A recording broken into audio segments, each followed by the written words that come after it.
All right. Well, look at this recording. So, excellent. This is a basic WebEx class. It's a 30-minute class. So I will talk a little fast. I want to get some of the really great basics in about using WebEx and how to do that. WebEx meetings. Sorry, we have a WebEx Teams later on today. Now, one thing that I want to clarify with WebEx meetings and WebEx Teams, if anyone's thinking of using WebEx Teams, right now WebEx Teams is not available to our students. It is only available to faculty and people who have WebEx accounts. Now, we're working on that on the back end with Cisco and trying to get some attendee um, uh, licensure for our students. So we might have that coming up at the beginning of the year. There'll be more to come on that. I'd send out an email or something like that, or CETL will send out an email kind of letting everybody know that we'd be able to use WebEx Teams with our students. So excellent, but this is WebEx meetings, so we're going to talk WebEx meetings right now. So a couple things that I want to clarify with WebEx meetings is that instructors, faculty, staff, all of you, everybody has a WebEx account. Okay, anyone who works for Madison College has a WebEx account.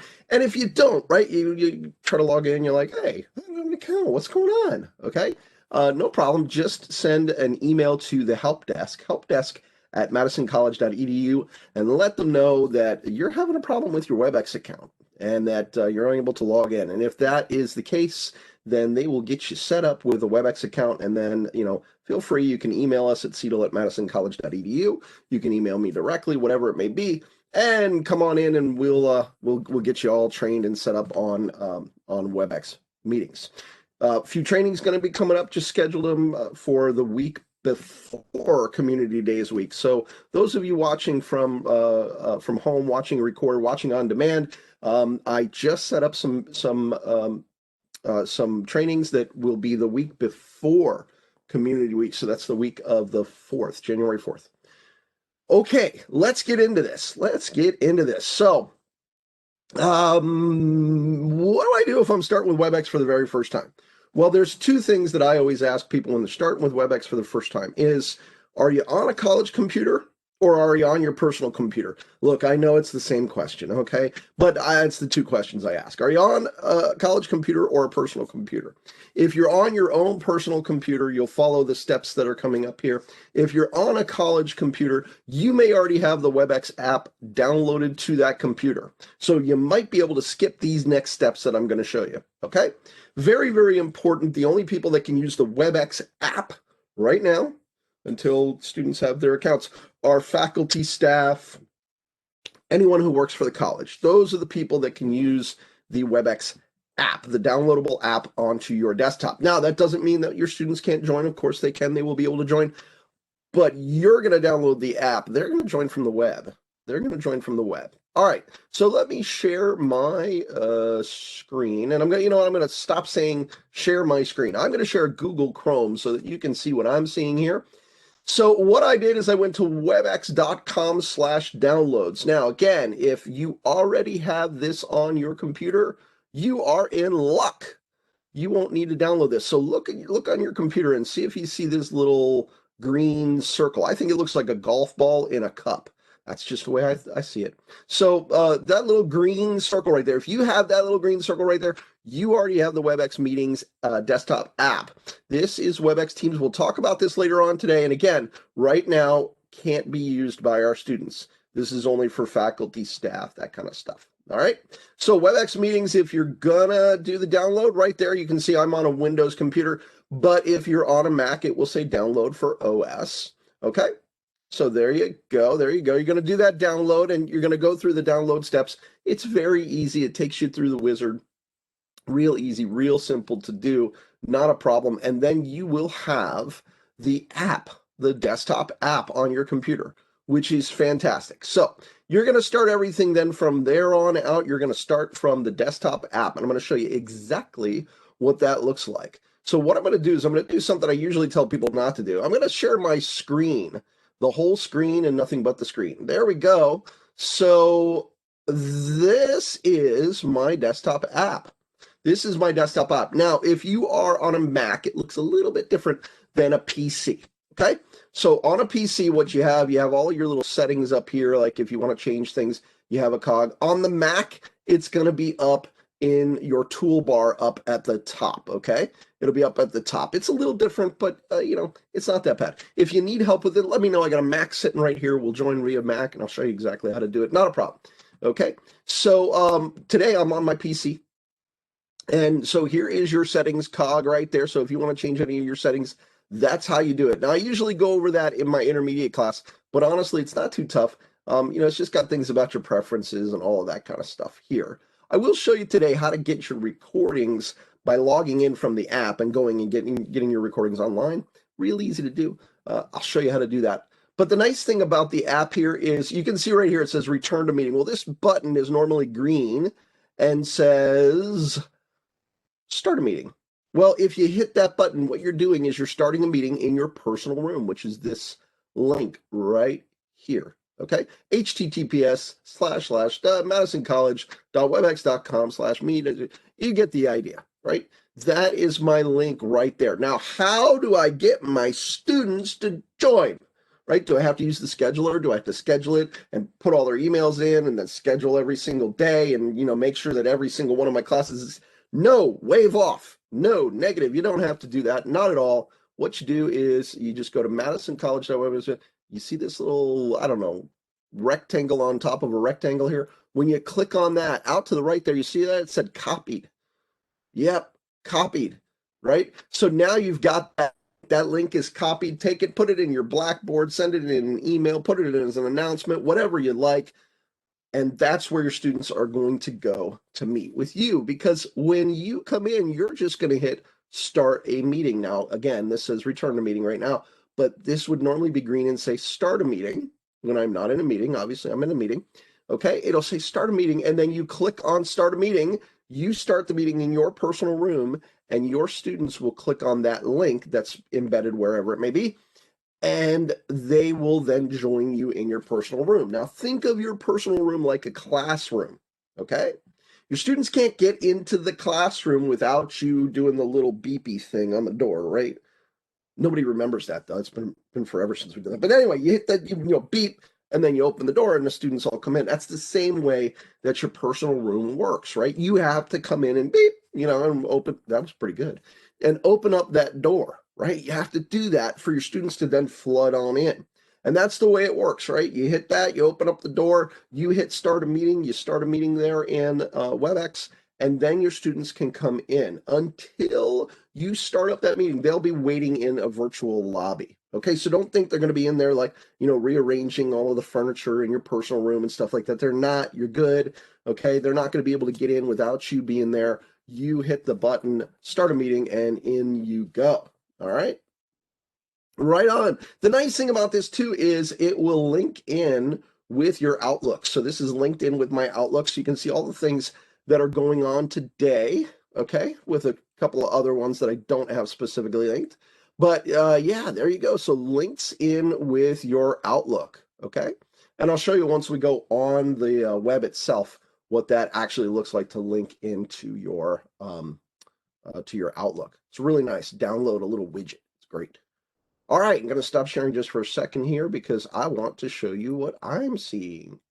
Okay, so I'm going to share my meeting window so you can actually see what I'm seeing.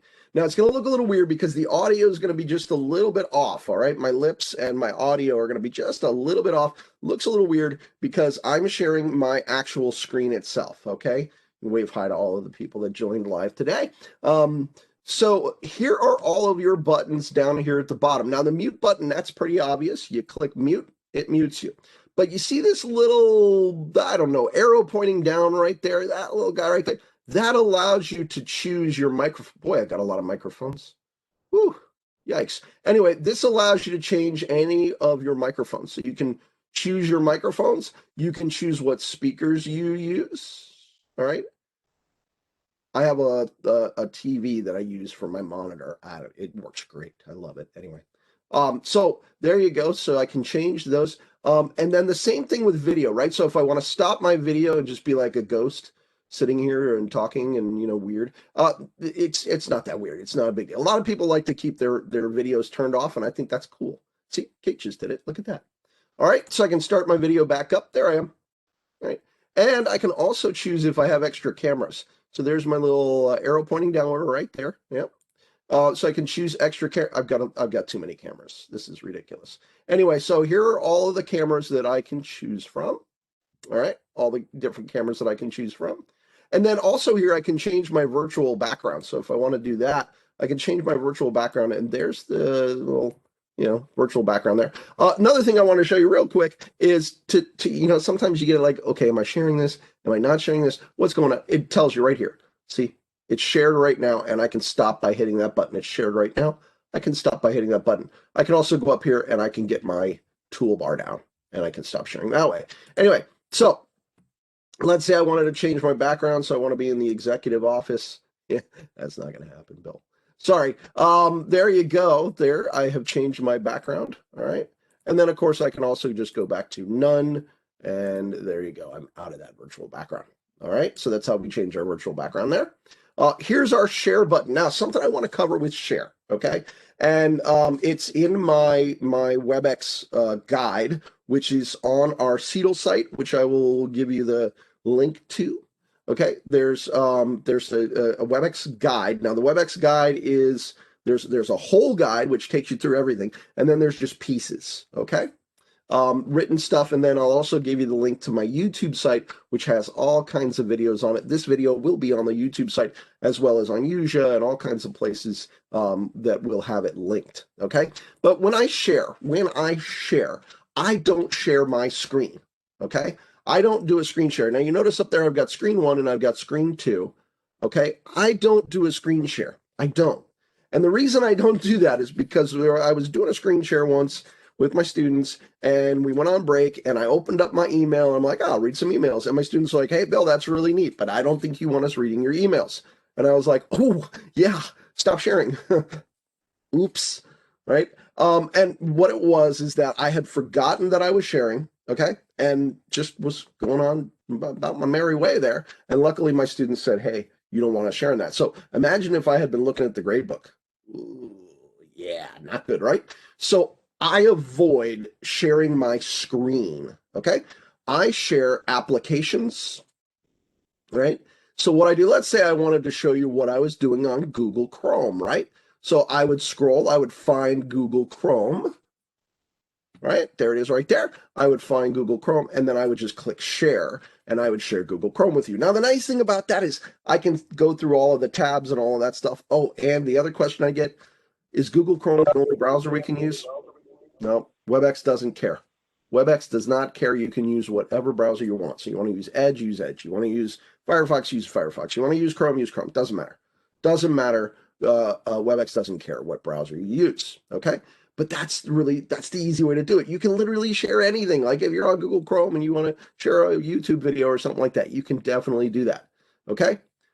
Now, I just said the magic word, share video. Okay. Share video. I want you to take a look right up here where it says optimize for text and images. Right there's optimize for text and images. Okay. If I click on that, if I click on optimize for text and images, you notice the drop down will bring me another option, optimize for motion and video. Okay. I only use this if I'm going to share a video that I want my students to see, right? Like a YouTube video, something like that. The reason that WebEx does that is because it maximizes bandwidth. All right. If it were always set to optimize for motion and video, then it would not be maximizing bandwidth. It wouldn't be working very efficiently. This allows WebEx to work much more efficiently. All right. Optimize for text and images or optimize for motion and video. Well, I'm going to hit that right now and show you.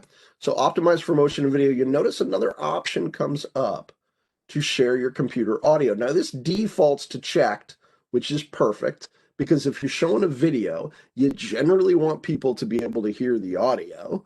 So you want to make sure that you share your computer audio. Now your students will still be able to hear you, but they'll also be able to hear your computer audio. Okay. And that's how the question I get the most probably is, I was trying to share a video and it didn't work. My students could see it, but they couldn't hear it. okay? And it's that optimize for motion and video and share your computer audio. Make sure that you've done that, okay? I'm going to go back to text and images because, I'm not sharing anything right now video-wise, all right? So there's all of my share options. You also have a whiteboard in here. Now, I'll be honest, it's not my favorite whiteboard, but it's not bad. It's a pretty good whiteboard, and it's gotten better with the newer updates. So there is a whiteboard that you can use in here. You can collaboratively work on your whiteboard. You also have the other applications. Basically, what this does is this opens up just about anything that's in your computer. So if you click on share here, you can open up any application that is in your computer. Or you can just share a file. So if I wanted to send a file, I can share a file that way. Okay? Share a file is nice too. Generally, what I do, like if I'm just going to show somebody in Microsoft Word, right? I open up Microsoft Word, make sure it's already open and running in the background, and then I find it in here in my share. I call this the share tray. I think it works. Okay? I find it here in the share tray, and then I click share. And that's it. That's it. And when I'm done, I hover up to the top and I click stop sharing right there. Okay? Or you can hit this button here, you can hit this button here. Any one of those will stop your sharing, okay? Recording, let's talk about recording. So there is a recording in process right now, okay? So if I click on this, it'll give me the option to pause that recording if I want to. I can hit pause. I can stop that recording if I want to. Now there is an option, I'm not going to pause or stop it right now, but there is an option when you start your recording to record to your computer or to record to the cloud. My suggestion is record to the cloud. Okay, record to the cloud. It's the easiest thing to do. It's a great place to keep all the videos. They all stay there. They're in MP4 format. They're very easy to find. They're very easy to link out. I'll show you exactly how to do that. I do record some things to my computer if I'm going to upload them to YouTube or if I'm going to put them on Usia or something like that. A lot of times I'll do that, but you can also share the link in Usia, so it's actually really nice. Okay, you can just put the link in there. Something new that WebEx put in was reactions, little, like, hey, awesome, all right, they put reactions in, they wanted to make it a little bit more fun, right? And then your more options here. I'm going to really focus on one of these options because I really need to talk about it. And I want to make sure that I get it in within the 30 minutes. And that's the lock meeting option. Now you'll notice someone, and this was great. Thank you so much to whomever did that. You notice someone came into the meeting and then left the meeting real quick. They were like, uh-oh, didn't mean to be here, right? They came into the meeting and then they left. If I, at the beginning of my meeting, click lock meeting, now no one can get in without my permission, okay? They'll be waiting in a virtual lobby. So we actually had they call them Zoom bombers, but we had a WebEx bomber. We had someone come in and start saying all kinds of horrible things, and the instructor very quickly and very efficiently expelled the student, expelled the person. I don't know if it was a student. I'll show you how to do the expel. They very quickly expelled that person out, but then they kept coming back in, right? Expelled them, back in, expelled, back in, expelled, back in, right? And so the instructor finally just said, all right, cancel class for the day. That instructor could lock that meeting. Just something to remember, lock that meeting. So expel that person and then lock the meeting and they won't be able to get back in on you. Okay? Invite and remind. If you forgot to invite somebody, you can invite them and remind them. Copy your meeting link. If you want to just copy the link to your meeting, you can then send it out. And then there's also an enable breakout sessions here. Well, we have a later today. Later today, we're going to talk about breakout sessions. So either come to that one or watch that recording. So enabling breakout sessions can be done right here. Okay. This is obviously your end or leave meeting. If you, as the host, leave the meeting, you must assign a new host. So if I were going to leave the meeting, I'd have to assign a new host. Okay. I'd have to assign a new host. So I don't do that, right? I end the meeting. So if I'm going to end the meeting, I end it for everybody. Okay. Okay. Excuse me. End the meeting. All right. Participants, there's my participants list.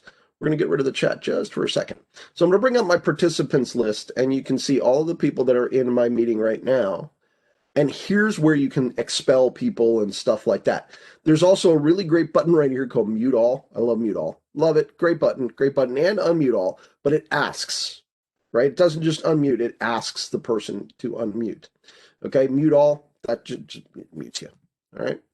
So let's say, Kathy, you came in, you started like you just weren't being respectful. I don't know. Wasn't Kathy, then maybe it was Kate. I don't know. Maybe, I don't know. I'm not sure who it was. Anyway, I'll find out who it was and then I right click on them. Okay.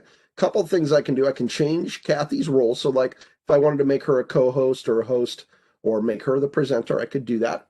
I could allow her to annotate. I can assign her some certain privileges. But most importantly, if I needed to, gone, right? I can expel her. I can expel her. I can kick her out. All right. Now, I've had incidences where I've been talking to a student privately, and a student came in and I said, "Oh, I'm sorry. I'm going to move you to the lobby just for a second, and then once I unlock, I'll bring you back in." Okay, and you can click move to lobby, right? But expel. There's your expel right there, and then don't forget lock your meeting. Lock your meeting. Okay. There's your chat. If you want to bring your chat up, there's your chat right there. And then there are some other options over here, notes and polling. I would talk about that at another point in time because, we're getting a little close on time. So I just want to make sure that we get everything in that we need to get in. So there's notes and polling, and you can play with those. Not my favorite polling feature, very good polling feature, but not my favorite polling feature.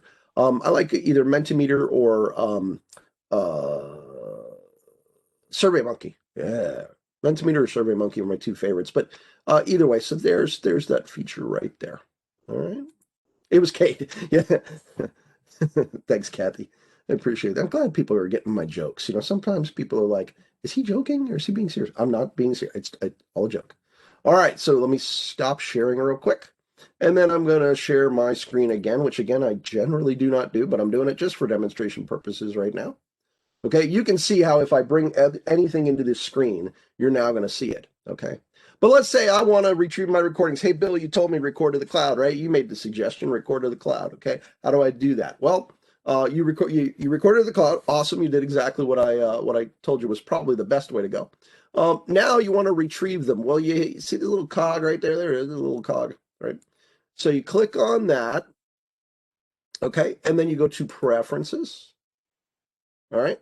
And then you go over here to my personal room.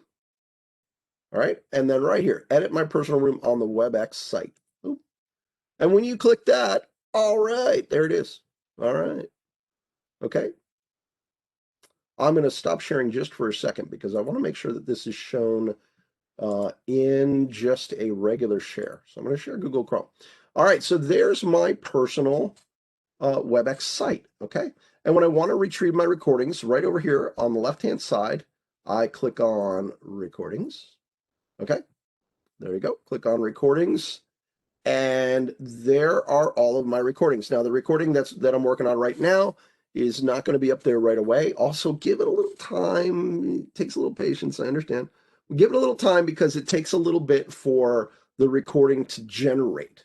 Okay, so give it just a little bit of time. But then once it's generated, so here's another recording that I had done. You can share it so incredibly easily by clicking on this little share link right there on the right-hand side here. Okay, that little triangle shape. I click on that, and there's my link to my recording right here. Look at that, right there. And then, that's familiar. There's our little, I don't know, rectangle on top of a rectangle. Click on that. It says copied, done. Take that, load it up in Blackboard and say, this is the class from whatever date it is, right? This is our class from December 1st. Click on this to view the class or to view the recording, and that's it. You don't have to do anything else. That's it. Just share that little link. That link can also be shared to Yuja. That link can also be shared to Yuja, although I haven't played around with that too much, but that link can be shared to Yuja as well. So if you really want to put it in Yuja, you can. But you don't need to. This is a cloud-based storage in and of itself. And so you can just click on that little triangle right there. And then you can click on the rectangle on top of rectangle, and that'll copy it for you. Okay. And that's the way then I load it into Blackboard so my students can view it and all of that. And it's ready to go. And all they have to do is click that link and they go directly to it. And you don't need a WebEx account to view it. All right. That's the quick blaze through the basics of WebEx. Are there any questions? And for those of you watching recorded, if you have questions, email Seidel@madisoncollege.edu, or directly to me, wballo@madisoncollege.edu. So WBALLO at madisoncollege.edu. So any which way you want to go, that's fine. Okay. Questions? Any questions? Any questions? I love questions.